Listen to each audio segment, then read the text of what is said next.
Good afternoon, everyone. Thanks for joining us today. We're going to wait a few more minutes for everyone to join. Today's presentation is called Earn It, Plan It, Keep It. We're going to look at money habits and attitudes and how to create financial stability and wellness around knowing your money personality. So like I said, we're going to give it a couple more minutes for folks to jump in and join in. If you notice your video and your audio are off, at some point I will unmute in order to get better audience participation. But for now, if you could just for organization purposes, keep your video and audio off. You have the capability of chatting any questions.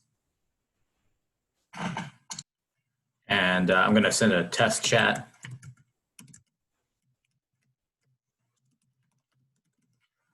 So you should see my message that I just sent just now. While we are waiting, if everyone could just introduce themselves and how they heard about this webinar in the chat box, we can kind of get to know each other while we are waiting on other participants to join.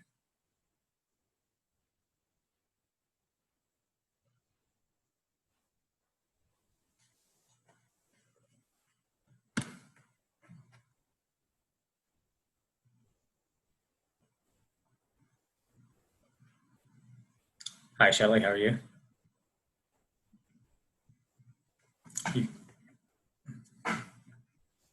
Out of curiosity, Shelly, did you find out about us through getting your taxes done or just our website, email? Okay. Nice to meet you, Mr. Brown or Mrs. Brown.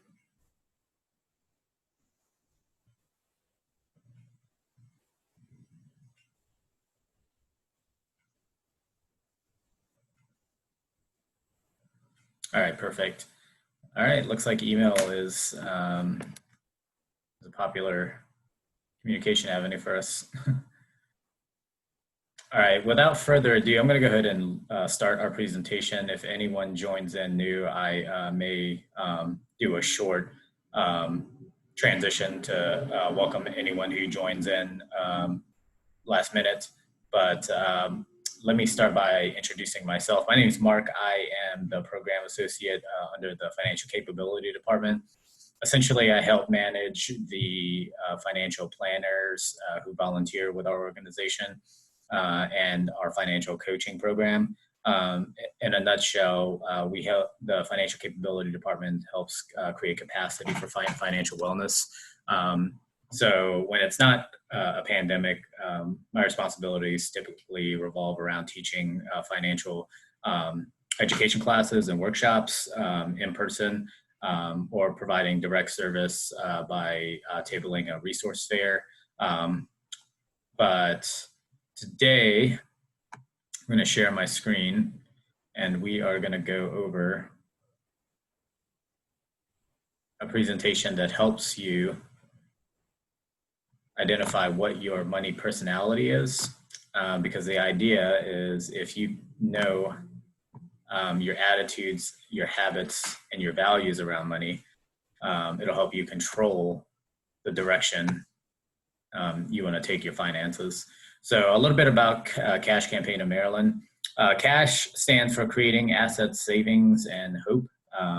We promote economic advancement to individuals and families in Baltimore and across Maryland through free programs, free services, and let's see here. Some of our programs and services that we're well known for: free tax preparation. Anyone who earns below $56,000 will be eligible to set up an appointment at a location closest to them for free tax preparation.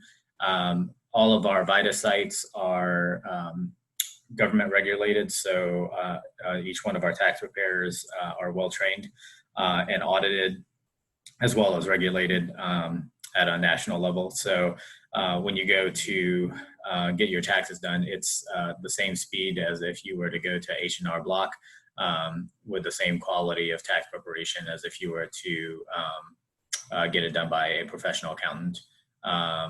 So I'm going to admit a couple new folks. All right.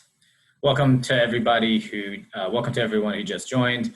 Just a quick reminder to make sure that your video and your audio are muted. I'm Mark from Cash Campaign in Maryland. We just got started, but I was going over some of the programs and services that Maryland Cash Campaign offers. You can follow us on social media if you have any further questions, but part of what we do in addition to free tax preparation is offer free financial education workshops such as this, virtual and in person. Part of what makes us different is we also do benefit screening. So you can get assessed for public benefits that you're eligible for. For example, if there's a housing or a housing need or a health need, even as far as like food insecurity, you can get a screening or assessment on what benefits you qualify for, and one of our full-time staff members will help you through the case management process. So the one-on-one mentoring process that we use is a financial coaching program. We partner with Trust Plus to facilitate this. I'll explain in more detail at the end of this how you can follow next steps. But this year, our annual financial fitness fair is actually going to be hosted online. So it's a virtual platform. I will send more information at the end of this webinar in a follow-up email on how you can register for Virtual Money Power Day.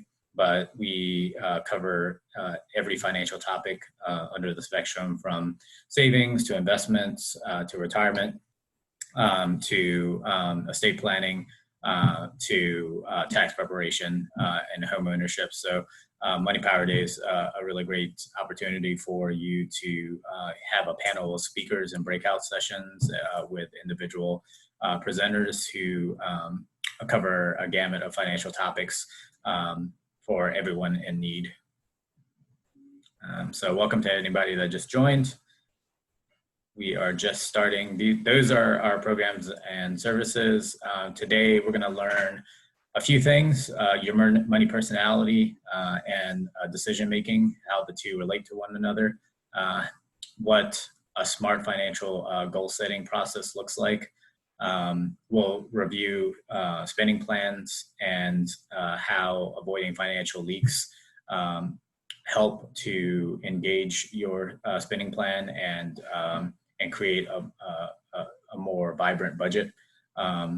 And you'll walk away with a rule of thumb, or at least walk away with an introduction on how to think through rules of thumb that help you reach your financial goal and stick to it. Today is going to be very participation based. So I would ask that everybody do their best to engage in the questions, because today is going to be very much discussion based, and today is going to be we'll do like a fun little quiz, so that way you know what your money personality is. So the key point is that tracking your spending, implementing a budget is going to help you build wealth. It's going to reduce the amount of money that gets lost in the wind through late penalties or overdraft penalties. And we're going to help you with tools on how to help you monitor your progress towards your financial goals. We'll start with a little bit of an icebreaker question. So what do you think of, and I'm just going to unmute everyone. What do you think of when you hear the word money? Give me 1 second. I will unmute everyone.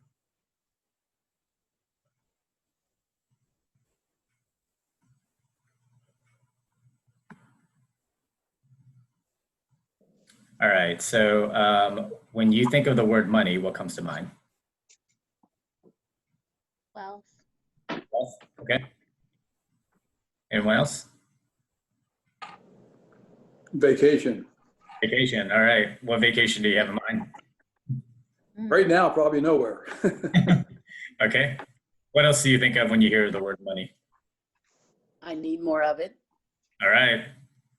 And what about the word wealth? What do you think of when you hear the word wealth versus money? Financial security. Okay. Okay.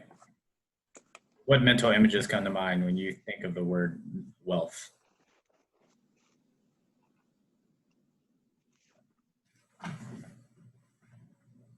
A big house, fancy car. All right. So this idea of abundance. Okay. What about debt? What do you think of when you hear the word debt? Misery. All right. Bankruptcy. Bankruptcy. Okay. Out of curiosity, does anyone have any positive associations with debt? Do any positive pictures come to mind when you hear the word debt? Well, Investment. it's necessary evil to get ahead. Okay. Investment. Investment. Okay. Does anyone have an example of a good form of debt, like something good that brings you? Student loans. Okay. Yeah. Mortgage. A mortgage. Okay. Yeah, a lot of times you're not paying and I can't speak across the board, but for the most part, most folks are taking out student loans, and in order to buy a house, you have to get financing, and you'll incur a little bit of debt. Same thing with a car. So we just bridged on this, talking about student loans and home ownership. But how does thinking through these different concepts or these different topics, how does thinking through or discussing money, wealth, debt, home ownership, student loans, how does that affect your financial decision making?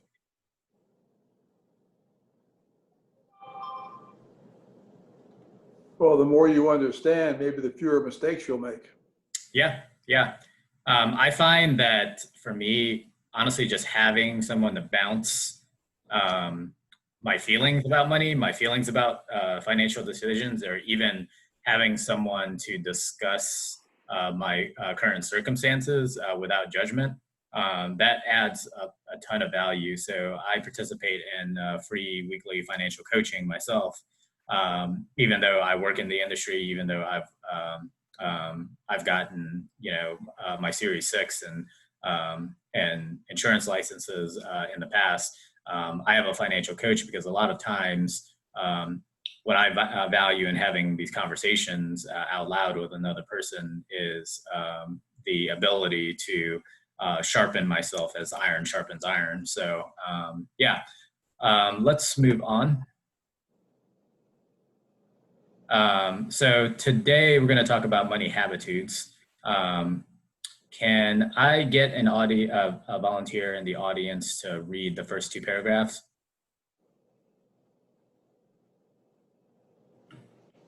I can read it. Sure, thank you. Knowing your money habitude can help you make informed, smart financial. Oh, sorry. that one? There you go. I'm reading too slow. Oh, no. Knowing your money habitude can help you make informed, smart financial decisions that are based in your own attitudes, values, and habits around finances. Money habitudes can help you determine when, how, and why we choose to spend, save, give, plan, invest, and so on. If you know these things, then you can predict and forecast your financial landscape and prepare a plan for your financial success that works for you. Right. So what stands out to you when you read or hear a description of money habitude?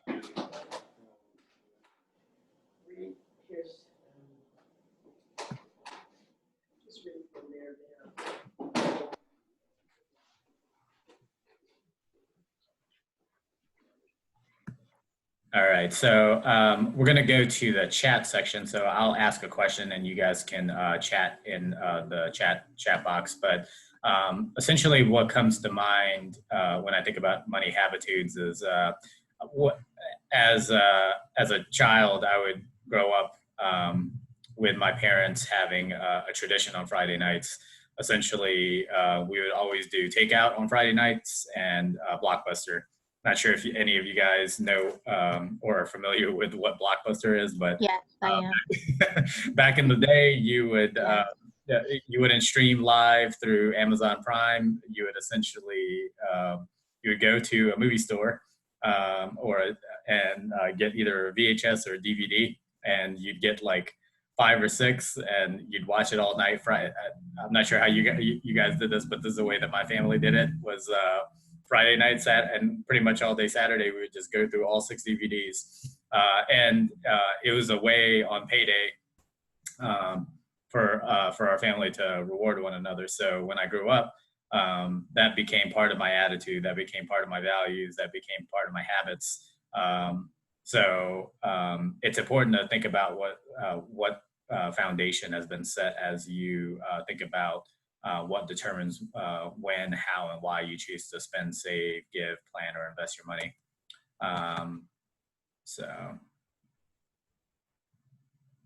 So question for the audience, where do our money personalities come from? I would say parents for me. Okay. And do our habitudes help or hurt our financial selves? Feel free to unmute yourself.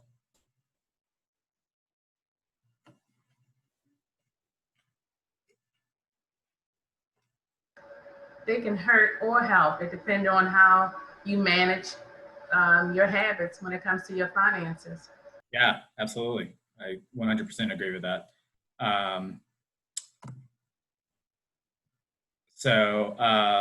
Let's see here.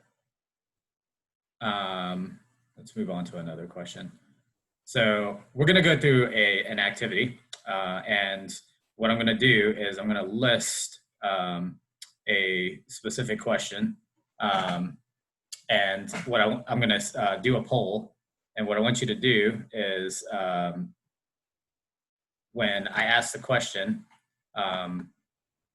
answer "this is me" or "this is not me," and what we're going to do is we're going to tally the results, and at the very end, what we're going to do is we're going to figure out as an audience what our money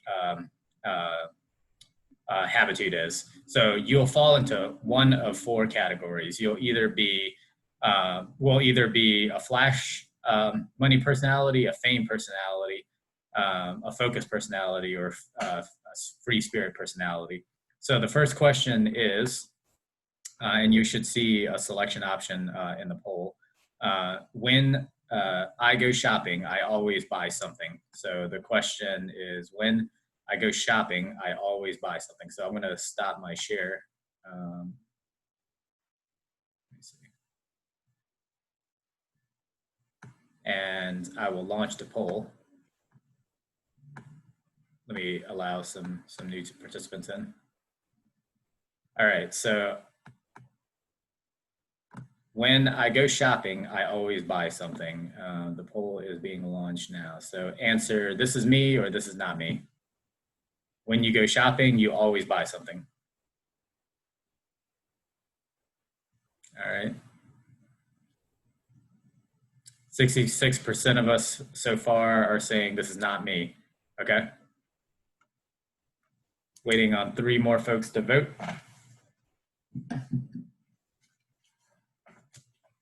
So when you go shopping, I always spend something.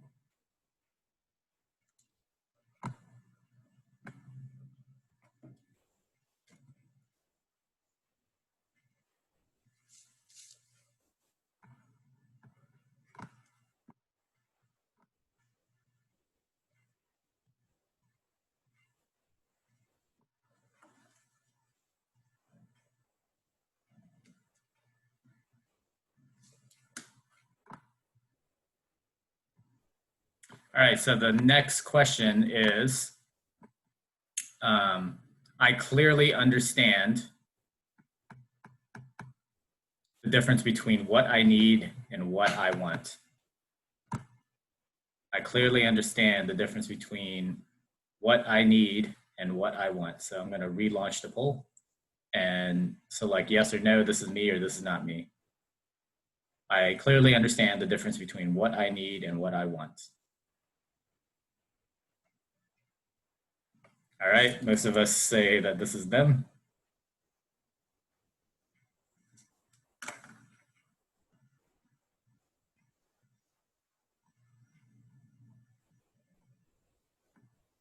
All right, next question.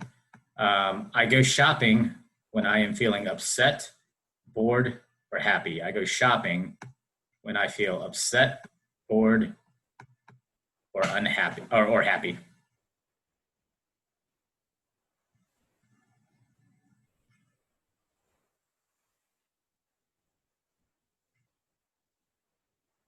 All right, about 86% of us say this is not me. This is okay. I go shopping when I am feeling upset, bored, or unhappy.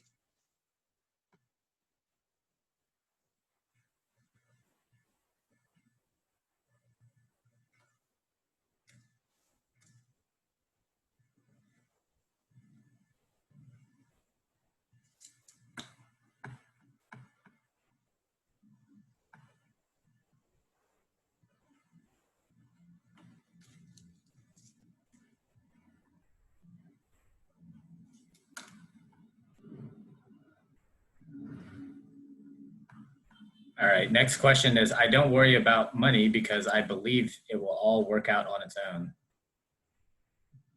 I don't worry about money because I believe it will all work out on its own.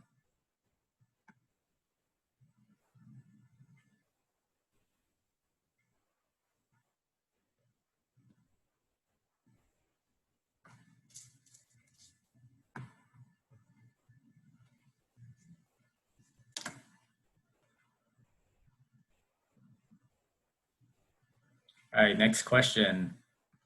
I only spend my money on things that are important to me. I only spend my money on things that are important to me.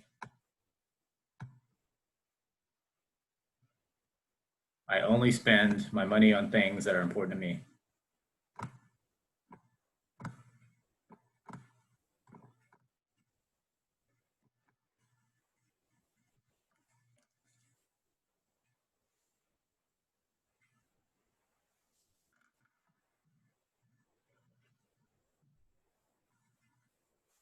All right, next question is, I try to buy things that are nice, I try to buy things that are nicer than what my friends and classmates have, or classmates have. I try to spend, or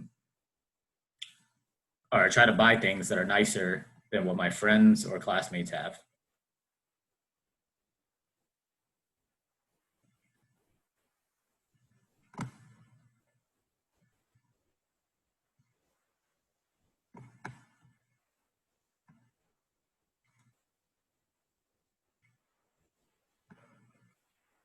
Okay, next question is, I have bought many things that I have never used or used very little of. I have bought many things that I've never used, or I have bought many things that I have used very little.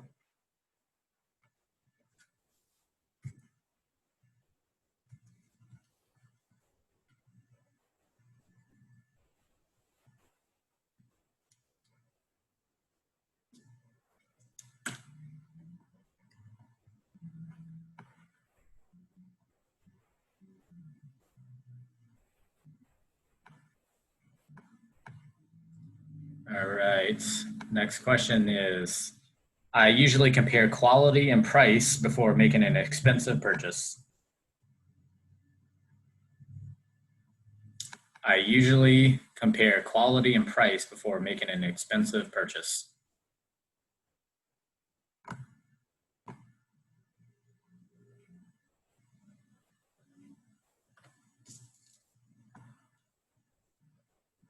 I usually compare quality and price before making an expensive purchase.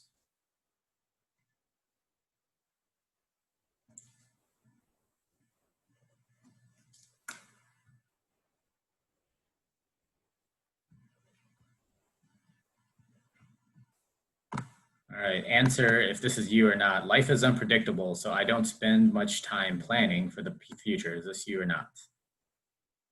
Life is unpredictable, so I don't spend much time planning for the future.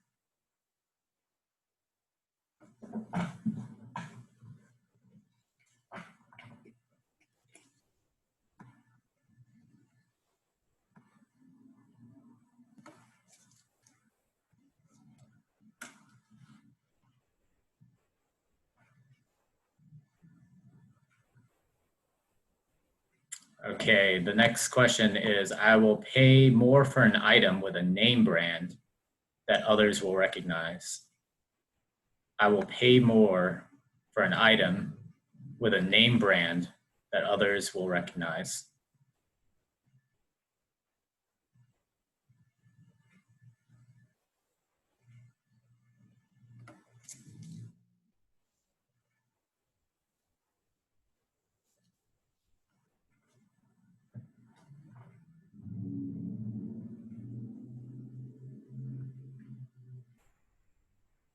All right, next question is, I hate having to wait for things.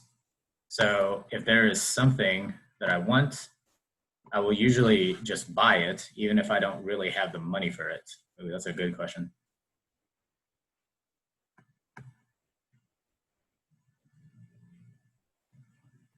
So the question is, I hate having to wait for things. So if there's something I want, I usually just buy it, even if I don't really have the money for it.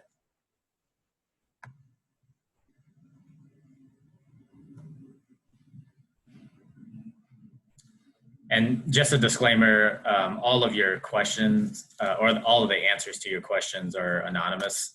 So feel free to answer as honestly as you want. All right. Next question is, I see no problem asking my family to give me money. That's a great question.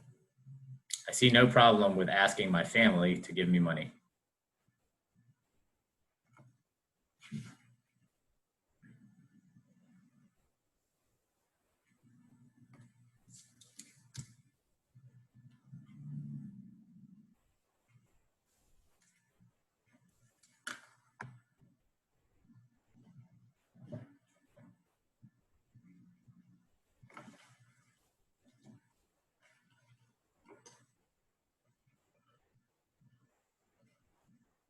All right. We only have a few more to go. I like to be the first one to have the newest fad.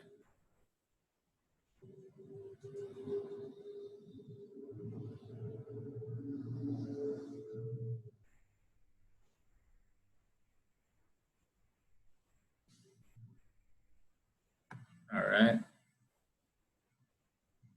I am easily influenced by what others have or buy. I'm easily influenced by what others have or what others buy.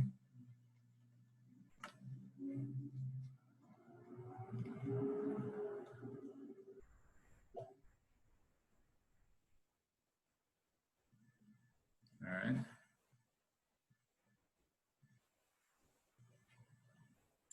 My appearance is always very important to me. My appearance is always very important to me.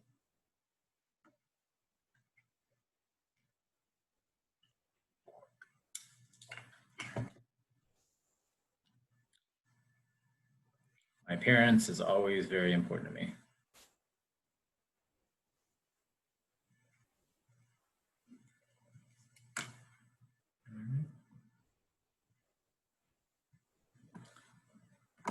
All right, so when I go shopping, I normally only make planned purchases. When I go shopping, I only make planned purchases.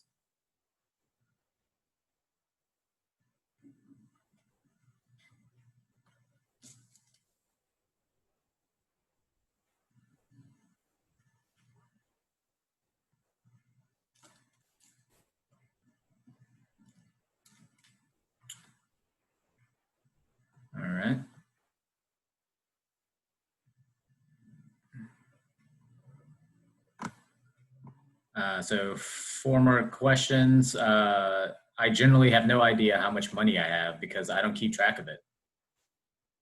I generally have no idea how much money I have because I don't keep track of it.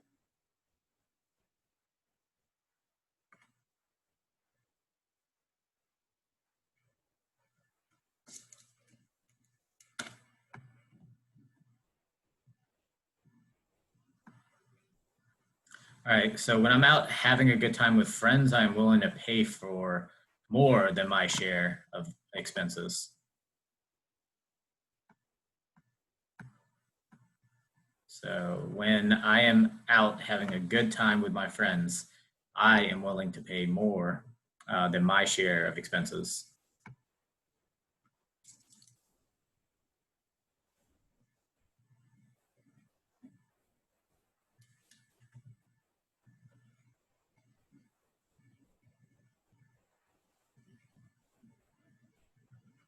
All right. I like to impress others with my generosity.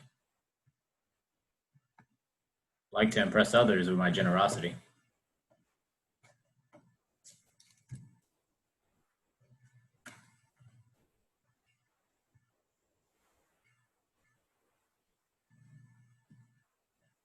And last question. When I go out with my friends, I usually bring just enough money to cover my share of expenses.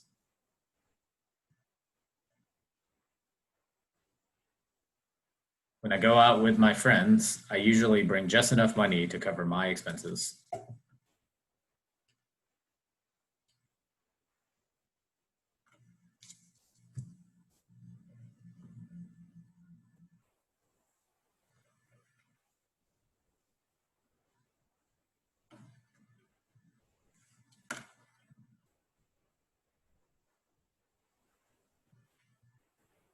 All right, so it looks like if we tally the results, we have a focused personality, money habitude as a group. So a focused personality, I'm going to share my screen.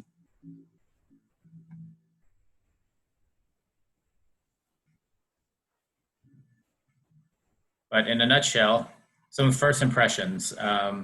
As a group, we are goal-oriented, we're organized, we're penny pinchers, and we're driven. Some opportunities, if this is your money personality, is you're able to set aside and accomplish goals. We're smart shoppers. A couple of threats, we're intolerant of others with different standards or lifestyles. And we fail to take advantage of opportunities if they don't fit into the master plan. So if this sounds like you, hopefully we can follow some of the suggestions. So some of the money management suggestions around, hold on one second.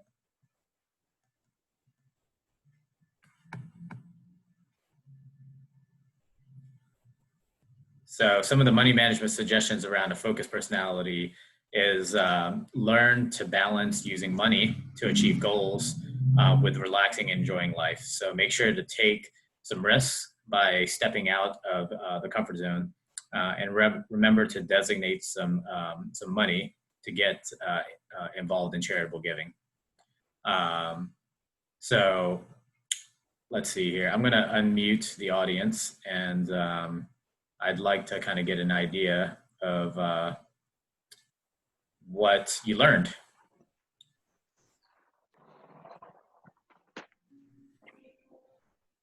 So what did you learn as we went through some of the questions? What did you learn about yourself?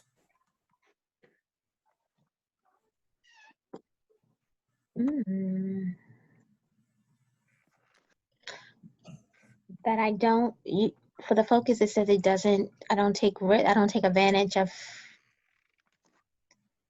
one of them. You don't take advantage or don't take risks is what I got. I Okay. didn't know I was like that. Yeah, I don't think any of us do. Okay. And how does this information help you better manage your finances? Mark, can I just piggyback on what Kia said? I think for me, I acknowledge that I'm not a risk taker because I've had a lot of opportunities that have come my way for investments, but because they don't fit into my master plan and I'm not really sure of, I'm just not sure. So therefore, I don't take opportunities. And then afterwards, when my friends have invested and I see the rewards, I'm like, oh man, I should have done something. So, yeah. Do you have any tips or tricks that you have learned along the way that have helped you identify that, but also maybe improve that? Well, I think for me, it's just the way that I think. I mean, I'm just not a risk taker by nature. Like, especially when it comes to money. Like, I never want to be broke. I save a lot. So I was raised with the notion that every woman has to have a slasher fund. It was how my mom raised me. Like, you have your fund with your husband, but you got to have that other fund. So, I'm a big saver. So, but as far as investments, and honestly, I think that's a downside. That's kind of one of the things that I want to learn more about is investments, because I think there are a lot of opportunities out there to make money, but because I'm so afraid of I'm afraid of losing my money. You know, you see how the stock market is going, and I think part of that is because I'm not knowledgeable about stocks and bonds and all these other things that I think if I was more knowledgeable about it, I know I wouldn't be afraid, but because I don't know, and when you're afraid of the unknown, it is just what it is. Yeah. So I don't really have tips on that, but just save. Yeah, and I appreciate you sharing and being honest. The thing is that our money habitude, our money attitude, even our money values aren't bad things in and of themselves. And one of the things that we try to encourage is to find and develop your risk portfolio and select your investment vehicles according to your money habitude and money values. So the great thing about working with one of our certified financial planners is that you get free sessions. They're not unlimited. But you can get a 2-hour consultation to come up with a plan, an investment plan that matches your money attitude, your money habitudes, your money values. And you're absolutely right. Education is on what the different options are helps you make a more empowered decision. So that's why we offer. That's why we're offering this virtual Money Power Day. One of the topics is going to be on investing, retirement planning, and it's going to be on estate planning. Some of the keys to success when it comes to growing your money. Any other thoughts? Any revelations on what knowing your money habitude is? Before we move on. All right, let's talk briefly about setting goals and reaching them. What's the difference between a goal and a dream?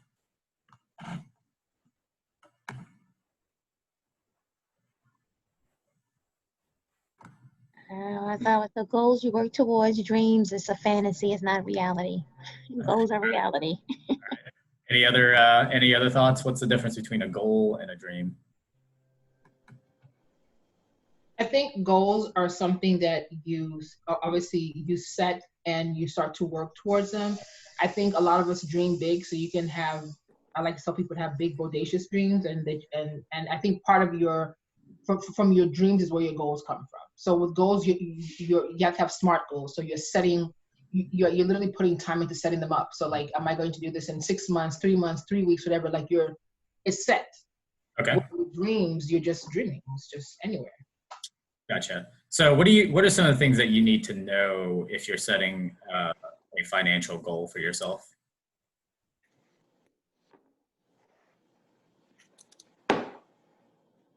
Can you afford it? Okay. I like that. give us an example of a financial goal Well, that comes to. a big one would be a house. All right, can you afford it? I like that. Why does that? Why would you need to know if you can afford a house? Well, I was a mortgage banker for years, and a lot of people, before I became a housing counselor, and people think they can buy the biggest house they ever saw, but until they really sit down and get qualified and know what they can afford, they're dreaming until they get qualified. Okay. What else? If you're setting a financial goal, what would you need to know besides whether you can afford it? Oh, or a better question is, how do you know? How would you know if you can? Like, how would you go through the process of figuring out if you can afford something, afford a goal? So would it be like to, one, create a budget, and then two, kind of sit down and figure out what your credit, like how much credit do I have, or like what is my debt? How much debt do I have? How much credit do I have? Yeah, so I'm not looking for right or wrong answers. I'm looking for Mhm. what are the first things that come to mind. So you said create Have a budget, create a budget. Two would be to know how much debt you have out there, right? And then also to know how much credit you have. yeah, I like it. You're essentially getting a landscape view of what your current situation is, right? Right. Yeah. So Mhm. why is it important to put pen to paper versus just stating, in the wind or through words? Why is it so important to go through some of these questions? Like, can you afford it? What's my budget? What's my score? What's my what amount of debt do I have? Why would it be important to go through some of those questions? Because those are the real determinants of what you really can afford. Okay. And somebody put in the chat, because there's realistic. You might want to look in the chat. People are posting. Oh yeah, I'm sorry about that. I don't know what happened, but for some reason I can't do full screen without. All right, go ahead. So someone said that a goal has a timeline and action steps. I like that. And someone else wrote, it's important because it determines how long it might take. Yeah, actually, I really like that. And it determine if it's realistic, right? So, yeah, and there's always like a boundary line between like what's realistic and and whether you should actually go for it, right? Because just because your circumstances may or may not show that it's realistic doesn't mean that you can't orient. That doesn't mean that it's not achievable. So, yes, look at what's realistic, but also look at what it takes for it to become achievable. So these are some of the acronyms that go around SMART goal setting, whether it's specific, measurable, achievable, realistic, and timely. So some of the examples of some statements that come to mind that I kind of want to go over is I will open a bank account by next week. Which of the acronyms stands out to you? Is it when you read the statement, the S, the M, the A, the R, the T?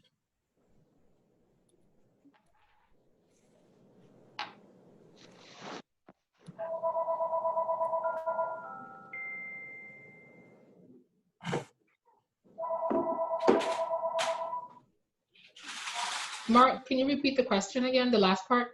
One second, I'm just going to mute.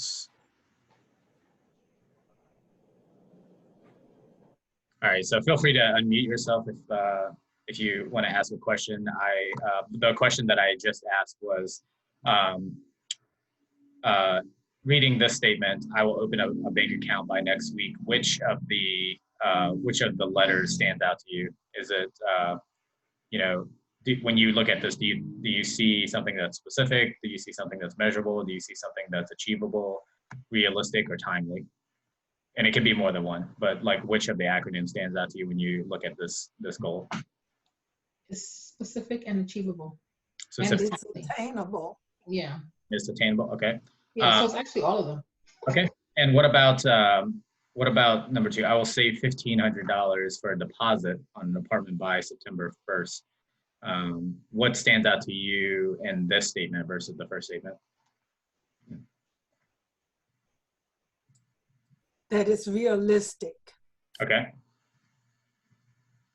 $1,500 for a deposit. That's a hefty deposit. I like that it has a number attached to it, versus the first one that says I will open a bank account by next week. One thing that stands out to me is, usually when you open a bank account, there's an amount that you have to set aside in order to open the bank account. So for number 2, I like that it specifically says how much they're going to set aside on the deposit. And a date. Oh, yeah, Give and a a date. Yeah, the date. Yeah. So I would even add something as specific as like where and what apartment community, just to kind of add a little bit more life to the goal. It's like I'm gonna save $1,500 for an apartment in Harbor East, Baltimore, by September 1st. So the third one is actually a really good one. I will pay off the $250 I owe to Verizon by September 15, 2019. Hopefully, this person who set this goal actually accomplished their goal. But $250 that you owe Verizon by September 15th. A lot of the same elements. Let's see here.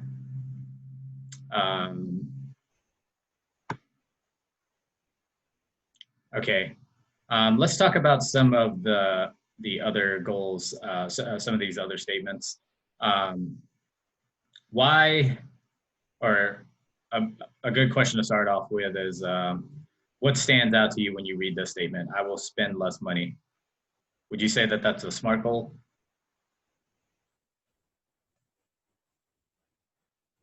Smaller goal. Yeah, that's a small goal. A SMART goal? Small goal, yes. I would say no, it's not a SMART goal because it's Smart too goal. vague. Okay. Yeah, the question that comes to mind is it measurable? Like, I will spend less money. So if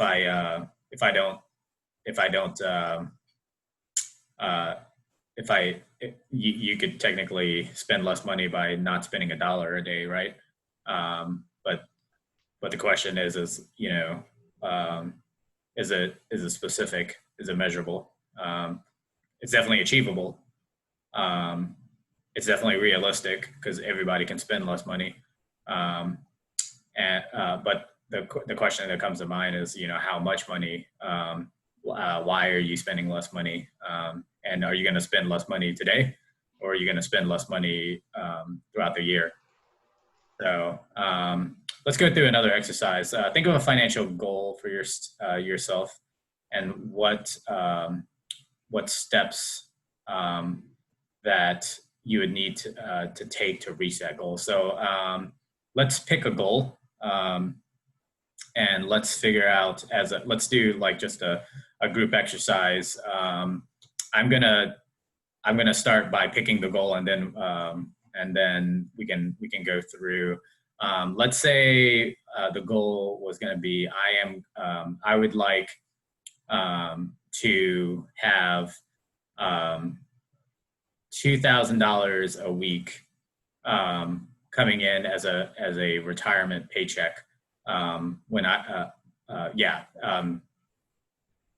as a retirement paycheck. So when I retire, I would like $2,000 coming into my account every 2 weeks. So what steps will we take? Let's talk through what are some of the steps and some of the questions that we would need to ask ourselves to reach that goal. And feel free to unmute yourself for chat. So I think the first step should be whether I could really afford to set aside that much money Okay. in order to accomplish that. Okay. Can I afford to set aside that much money?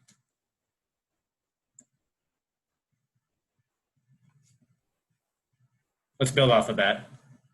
So if we started asking ourselves that question, can I afford to set aside this much money? How would we determine whether we can afford to set aside that much money? I think part of it will be assessing what you currently have. So like, what are your funds like? So you do an assessment of your funds to Okay. see, do you have enough to put aside the extra $2,000?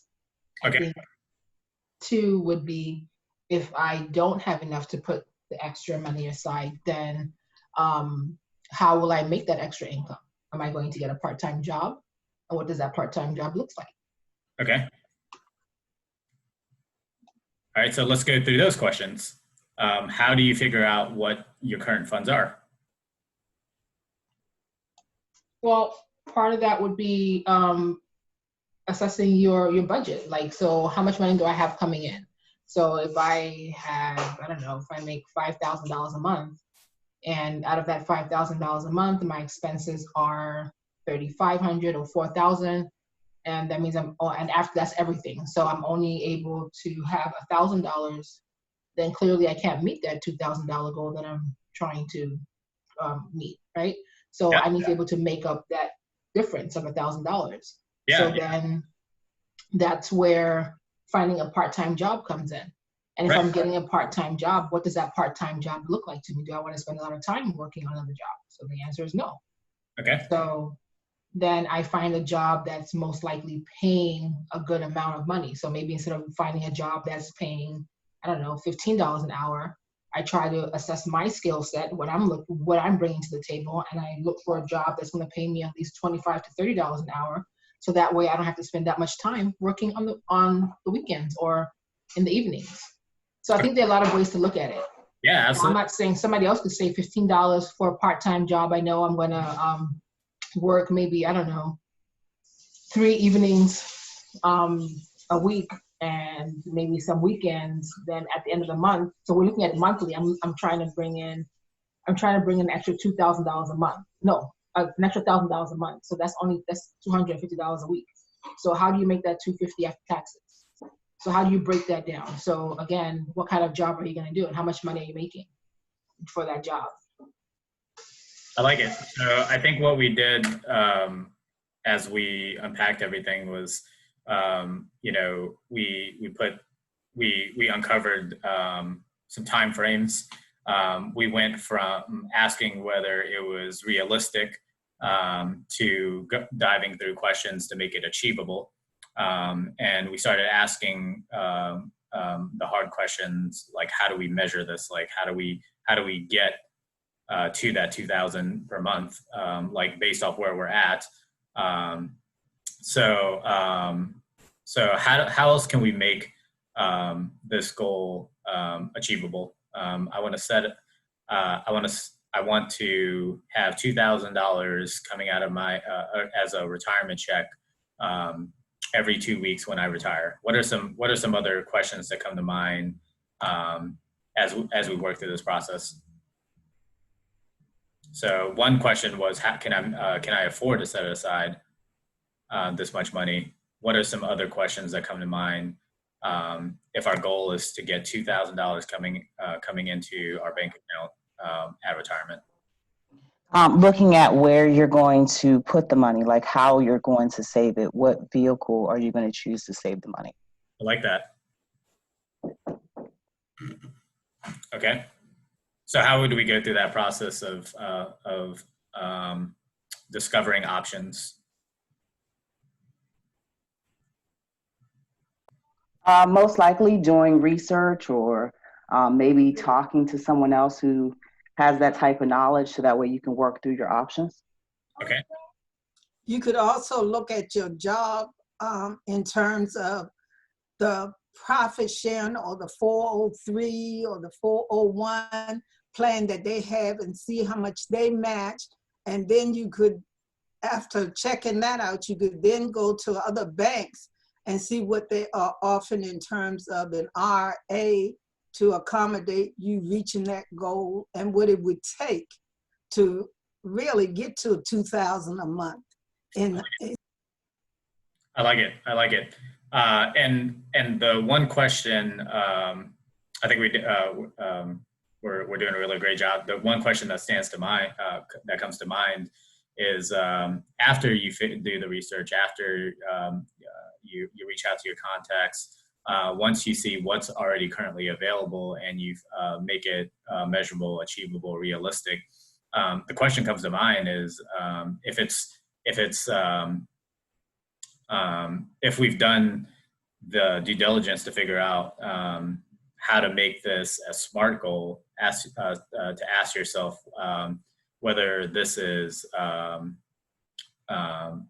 big enough goal. I don't know about you guys, but with inflation, $2,000 every 2 weeks might not be enough by the time we reach retirement age. So looking at, okay, if this is what it takes to make 2,000 every 2 weeks, what would it take to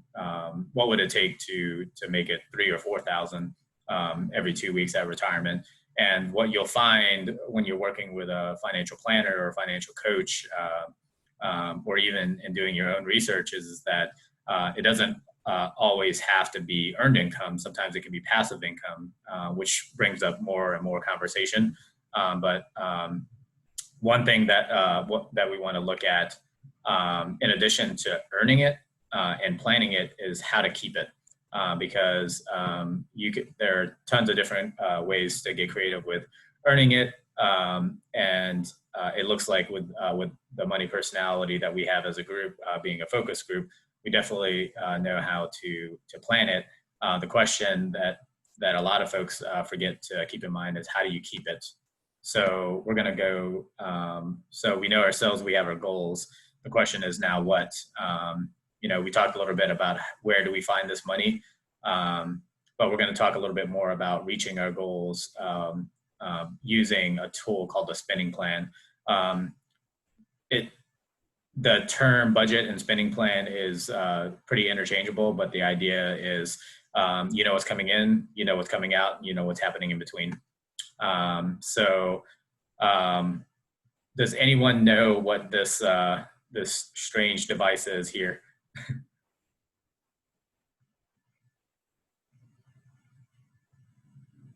Does anyone use this? Are you going to share your screen? Because we don't see anything. Oh, yeah. Oh, I'm sorry. There we go.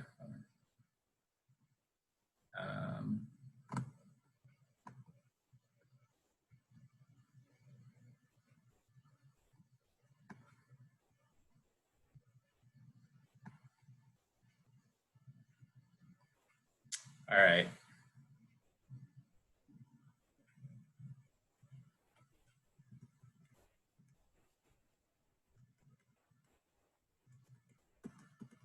All right. So, yes, has anyone used this device before? What happens when you put, say, pasta through it? The water drains out of it. Right. So, what happens when you don't have a plan? The question asks, rhetorical question is, what happens when you don't have a plan for your money? It slips through the cracks. So, that old saying, if you fail to plan, you plan to fail, is what the illustration is pointing out. So what's going on in this photo in the life of household A versus the life of household B? What's going on? Household A is here. This is income, this is expenses. Household B is here. This is income, this is expenses. What's the difference between the household A and B? Expenses for A is high, expenses for B is low. All right, and not spending as much. Yeah. So when you're creating a spending plan, it's important to identify your income. You're going to list your expenses, and you're going to compare what's coming in and what's coming out. Some important things to start considering are needs versus wants. So my my manager uses this analogy of Netflix. So she has little ones, and she says that Netflix is absolutely a need, not a want, because for 2 hours, that's $7 a month of free of childcare. So really assessing the difference. Wow. That's a Uh, good and with COVID-19 times right now, we all know that with the education system and everything going virtual, it's your needs and your wants do shift. So so think about categories that are going to be relevant to you. What are some categories outside of the box that are relevant to you that might not be on a traditional budget? So it can be a need or it can be a want. Just feel free. So for me, a category that's relevant to me is health and wellness. I've spent a lot of time and a lot of a lot of time doing outdoors events because of COVID-19. It's really interesting because I paid for a monthly membership to Earth Treks, which is an indoor rock climbing gym. But when the ability to do an indoor gym was taken off the plate, I suddenly found myself with about $65 a month of savings because they didn't charge me my monthly membership. So I suddenly started shifting that money to outdoor equipment. So that's one example. And what I found over time is one purchase actually gave me a lot of free outdoor access to the same activity, but for free. Once I made one specific purchase.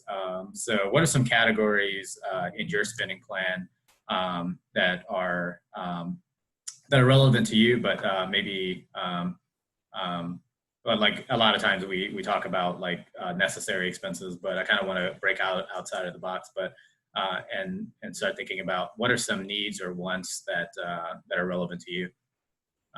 Feel free to share if you feel comfortable.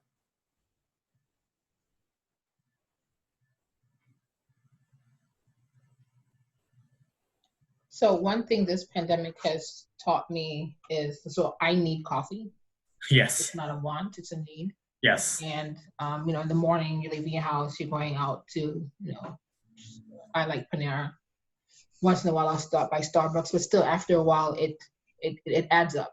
Yeah. So I think in this season, being able to just, come downstairs and make my cup of coffee, and like when I go to the grocery store, I could buy, a big thing of coffee, and it's going to last me month and a half. Mm-hmm. And that same amount of money that I'm purchasing on my coffee, my creamer, I would spend that in a week, if not more. So yeah. I think it's small things like that. Mm-hmm. You talked about your boss at Netflix. So we recently cut our cable because the cable bill was just getting higher and higher, and they were giving us less and less opportunities. So we started streaming, and the amount of money that we're getting, Netflix, Sling, Apple TV still does not compare to what I was paying for my cable. Right. And because I have kids, so everybody has their own little thing, but we're able to accommodate like pretty much everybody in the family. And honestly, we still have like $100 and something left from what our cable bill was like almost $200. It just didn't make sense after a while.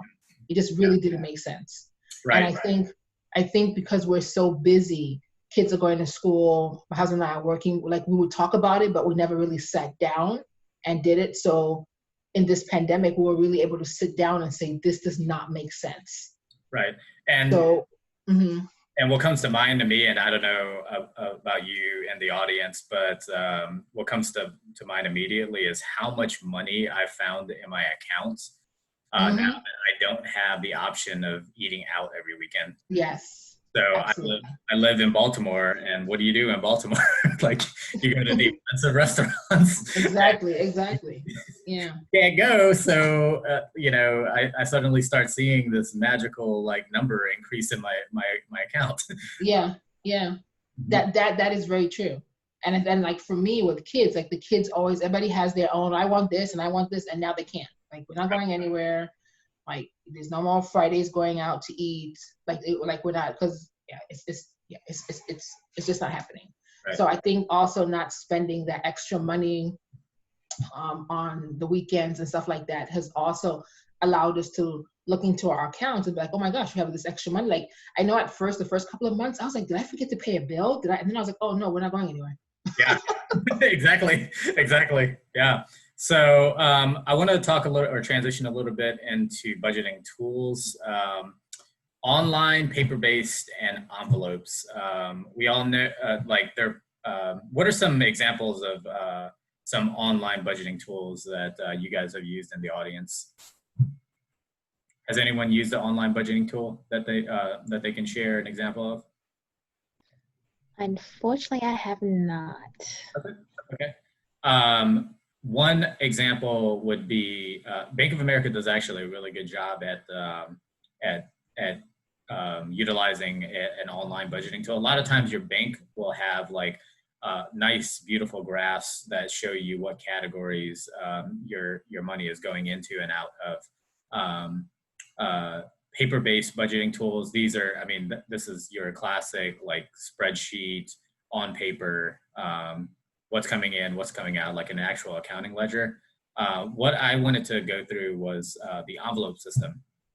So my mentor used to set aside his budget, and and things were the fixed expenses and the non-fixed expenses were on paper. But one thing that he did was he set aside something to the effect of like $100 to $150 every 2 weeks, and and he would put it in an envelope or his wallet, and he would use that as discretionary expenses. So the way that this would work is he will track everything on paper or online to the dotted I and to the cross T, but when it came to the money either in his wallet or in that envelope, he did not track that. So if he wanted to go buy 7 cups of coffee from Starbucks, he could do it without ever tracking how much coffee he spent, where he spent his money, whether it was Starbucks or Chick-fil-A or Chipotle. But when that money ran out, he was done with discretionary expenses for the rest for 2 weeks. So he would only replenish when his next paycheck came.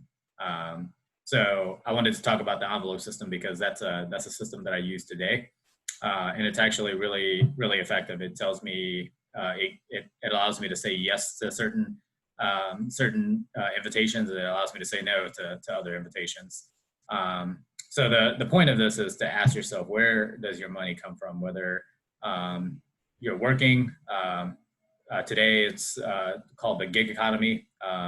It used to be known as side hustles, but start looking into what investment vehicle matches your money personality, and start thinking about seasonal income as well.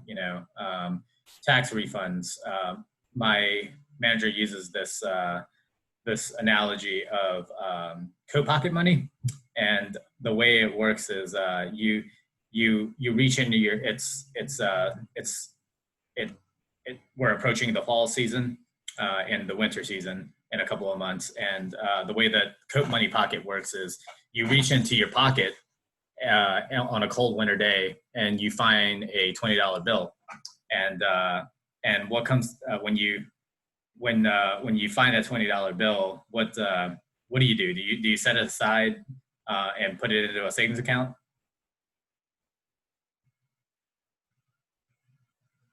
No, I set it aside for laundry. No.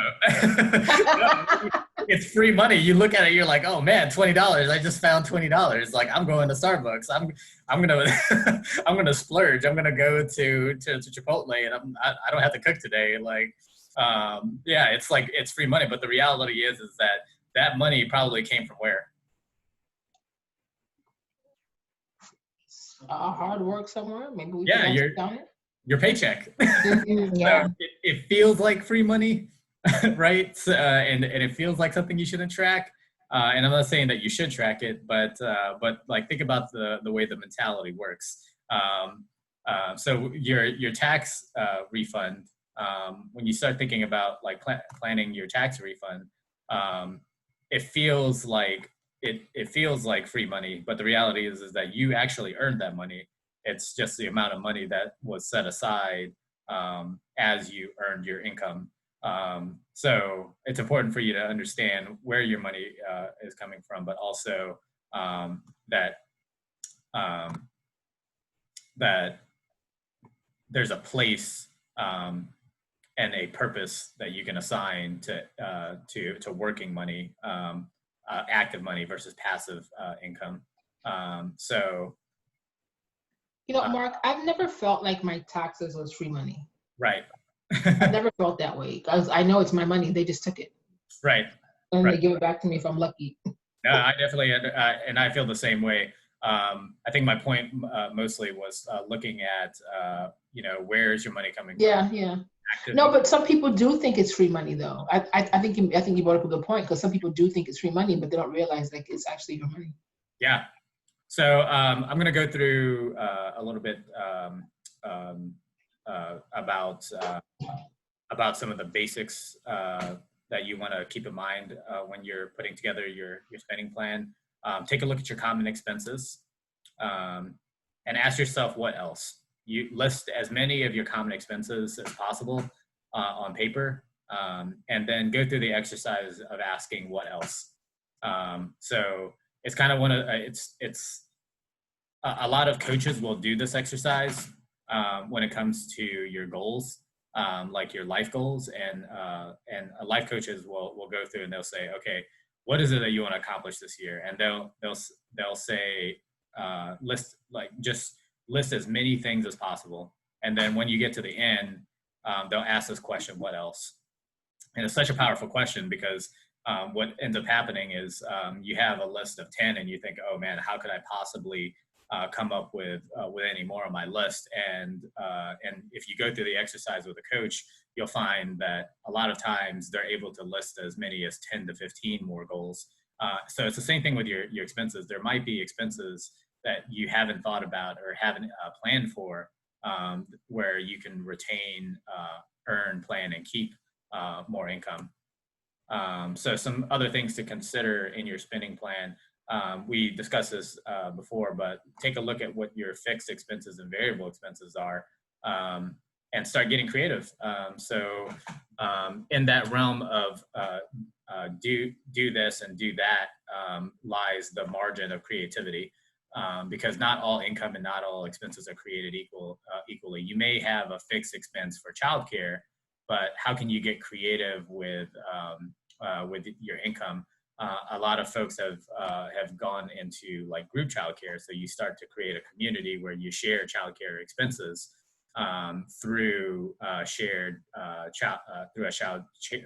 childcare community. So if you have 3 or 4 friends who have similar work schedules, you can trade off days where you watch kids as a group, save money, and even start to create an avenue to generate income. So that's just one idea among many. But in addition to looking at your expenses, start including savings in your spending plan, and look at short-term, but also look at long-term savings. Pay yourself first. Examine your budget, determine how much money you can save when you're able to save, and get in the habit of saving towards your future. Find those leaks.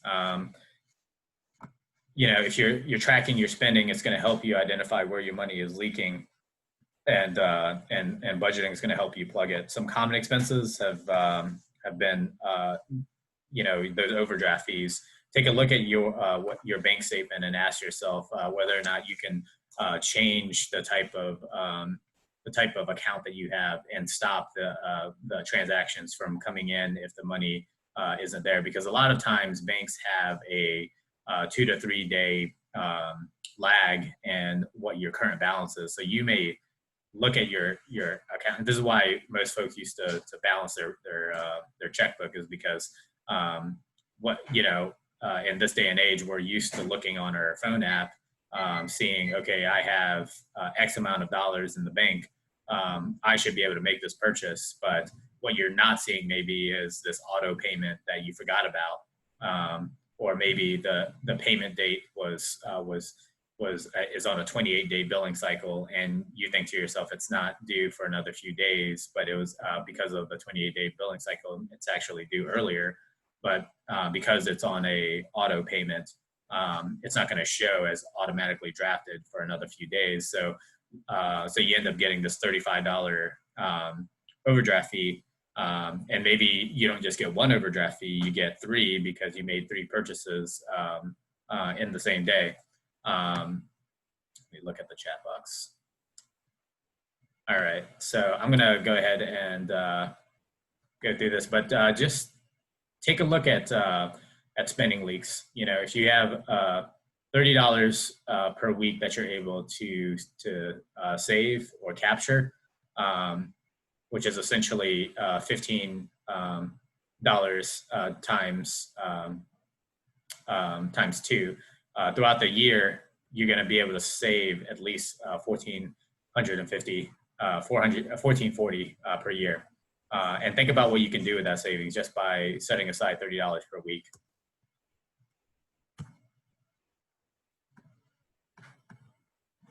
So yeah, take a look at those late fees, take a look at fines, look at your bank account overdraft policy and see if you can change that. Also one thing to note are instant deposit fees using Venmo or PayPal or Cash App. You know, a lot of those are financial leaks that you can plug. So we can go through the numbers about avoiding financial fees and fines. But for the most part, this is something that's actually pretty shocking, is that like MoneyPal charges a 1% fee to instantly deposit $500. So if you look at that, you're like, oh, 1%, that's not a big of a deal, but $5 today, and if that's something that's done every month, that equals to $20 per week. And if you look at that annually, you're actually losing about $240. Now, if you, for those of you guys who are conservative, if you were to take $240 and put it into a conservative CD that earns 1%, think about what would happen if you were to deposit an additional $500 into the CD plus the $240 that you saved. So let's take a look at some strategies to stretch your dollars. So these are some strategies that you can use to stretch your dollars. So we talked about eating out. We talked about one thing that we didn't talk about is our discounts and looking at ways to buy in bulk. So this is a really good template, and I can email you guys this presentation, but these are income generation strategies. We had talked about this group childcare idea, but a lot of folks are using eBay these days to, they'll just buy things in bulk and kind of distribute it online and create an inventory. So if you guys are kind of always going to the store on a regular basis, use that time as a income generation strategy. But yeah, I think a lot of folks are using bird scooters, and I found out recently that if you collect bird scooters and charge them on a regular basis, that you can actually earn something to the effect of $25 per device that you charge. So, just some creative income generation strategies that you may or may not have thought about, but, kind of coming to the close, start thinking about financial rules of thumb that work for you, whether that's creating the envelope system for yourself, or just creating a rule of thumb saying, okay, I will not buy,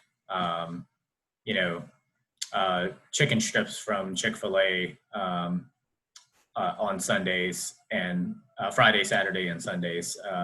Instead, I will go to the grocery store and buy, a bulk pack of chicken tenders. And what you'll find is that creating that financial rule of thumb actually stretches your dollars. But in addition to that, it also helps you. It also helps you to draw a line and on what your money is going towards. Whether that's packing a lunch, setting aside $50 from every paycheck, or checking your bank account balance every Friday. So a quick review, your money habitude plays a role in your financial decision-making process. Think through how to set a smart financial goal for yourself. Don't just look at whether it's realistic. Look to see if it's achievable. Because if it's achievable, it's adaptable. And make sure that it's specific, measurable, and timely. Plug those spending leaks. Think of creative ways to stretch your money and your expenses, and create that rule of thumb. Whether that's the envelope system, or whether it's another rule of thumb, and stick to it. So a couple of things as follow-up. So we provide financial coaching for free. It's unlimited. All you have to do to set an appointment is to text the word Cash Coach or Cash MD to 646-349-5959. I'm going to send this presentation as well as the link to sign up for financial coaching through your email. But what you'll want to do is text all caps, one word, no spaces, Cash Coach or Cash MD to 646-349-5959. You'll be able to set aside a session, schedule a session where you'll be able to go through a debt summary, credit check, debt management, even investment products, retirement products, banking products that will help you reach your financial goals based off of your money personality, and even set aside a savings plan where a coach will encourage you, will help you think through creative strategies on how to reach your goals, and provide you a knowledge base that will essentially save you a lot of time and research if you tried to do it on your own. So all the services and tools are free, and they're available in Spanish and English. So like I said in the beginning, financial coaching is going to be right for you if you're looking to achieve like a short-term savings goal. But the other service that we provide is a certified financial planning service. So if you are looking to achieve a long-term savings goal, like retirement, college savings, home ownership, you can set aside 1 to 2 hours with a free financial planner to set aside a plan to talk about your investment, your retirement, your home ownership plan, and take that plan and go set an appointment with a free financial coach with unlimited sessions, where you can also start working on some of those short-term goals, like improving or building your credit, paying down debt, revamping your spending plan, while at the same time working towards those retirement plans, those investment plans, or those long-term saving goals like home ownership or even a new car. So how do you receive that financial coaching? Like I said, it's through Trust Plus. You will need to text Cash Coach or Cash MD to 646-349-5959. So I'll give you a minute to write that down. It's just 646-349-5959. So our time is ending at 1:30. But some common questions, how can it be free? Well, Cash Campaign and Neighborhood Trust are both nonprofits, so we raise grant dollars to provide these services. And is your information safe and secure? Absolutely, it's not shared with anyone. And how do you get the service with confidentiality, 100%, 24/7? It's lifetime access to this coaching platform. So again, text 646-349-5959. Text the word Cash Coach or Cash MD. And I will send out the presentation as well as the links to get set up with an appointment. So just so you know, I work for a Cash Campaign, but I have set up free coaching sessions with a financial coach myself. And they're actually very knowledgeable. Even though I have financial certifications myself, I've actually learned new things through the financial coach. So it's definitely a quality service. We're not picking, random volunteers from the street who just have a passion for helping people. These are knowledgeable professionals who have been in the finance industry for years. So I'm going to unmute everyone. Do you have any further questions? If not, I will go ahead and end the presentation and send you the presentation via email if you registered. Any last questions or thoughts?